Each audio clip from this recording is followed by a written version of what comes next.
Hey guys, how are you? Cameron here. Today what I'm going to do is I'm going to show you how you can make an awesome focaccia loaf at home. I know I say I hate baking, but I'm diving back in again to show you how you can do it.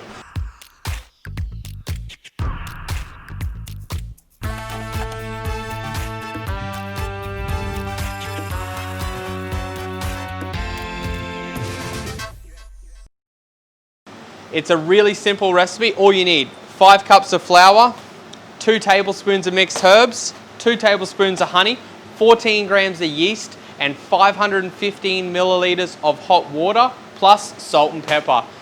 And first thing we're going to do is we're going to get our 5 cups of flour measured out. We're going to add our mixed herbs to that. Put that aside. We're going to add some salt and pepper. Focaccia is like, traditionally it's a bread, it's oily and should be salty. Oh. And then what I need 515 mils of hot water. So the hot water is to activate the yeast and cause it to rise, and the honey is to feed the yeast.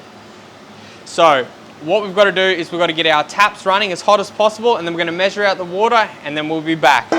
Alright, so I got my hot water here. Next up what I'm going to do is I'm going to add 2 sachets of yeast to that. That's 14 grams. And then 2 tablespoons of honey.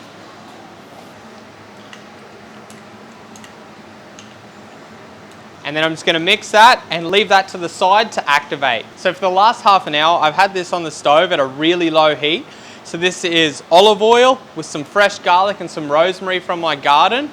And we just really want to infuse those rosemary and garlic flavors into the oil so that we can get that into the bread and just have a nice flavor throughout it.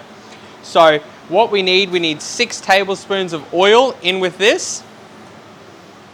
1, 2, 3, 4, 5, and 6, and a bit extra because that's how I am.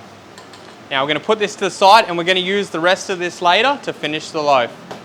So the best way to tell if your yeast is activated is it'll start to go really cloudy or it'll start to bubble, and that's to let you know that it's alive and working.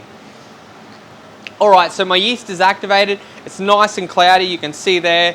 It's not grainy like it was before. I'm just going to slowly add this to my flour and I'm going to mix it, and then I'm going to knead it for 5 to 10 minutes until it comes together into a nice dough. So I find the best way is with your bowl, just make a little well in the middle and just slowly add your liquid to that.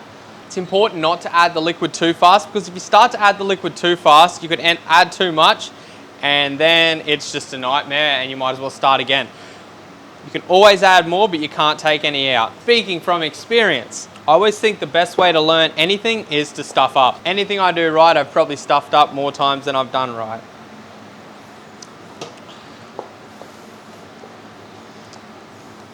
Let's pull that one out. This is the fun part, I think.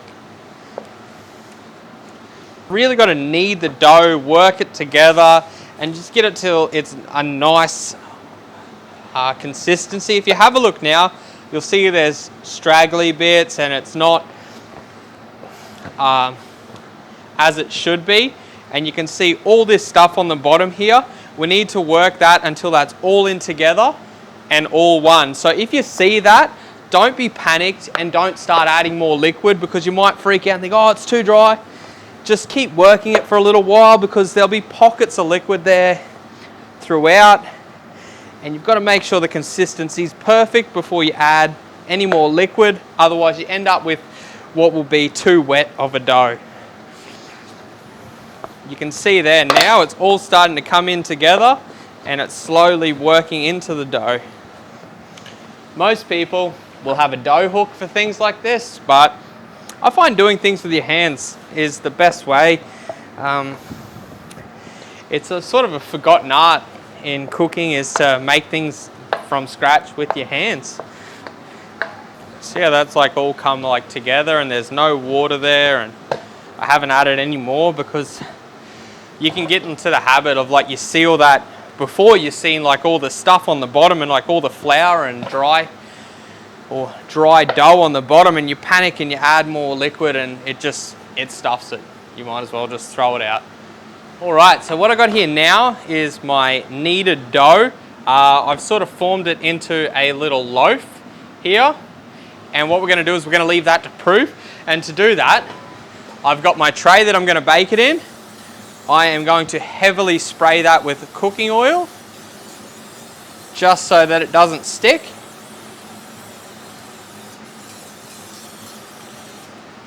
And then I'm going to put this in there and I'm going to leave that to proof for 45 minutes. Alright, so this bread has proofed for 45 minutes to an hour. It's pretty well doubled in size.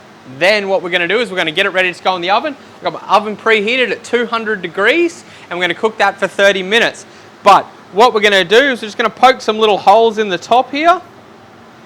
First, we're going to get our confit garlic and we're going to push that into it there.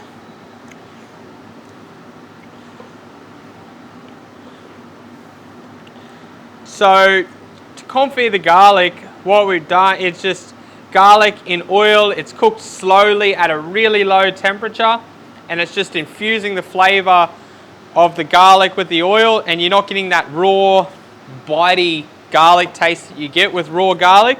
We've got the rosemary, that's been in there as well. Throw that on top. Coat it in some oil. Season it.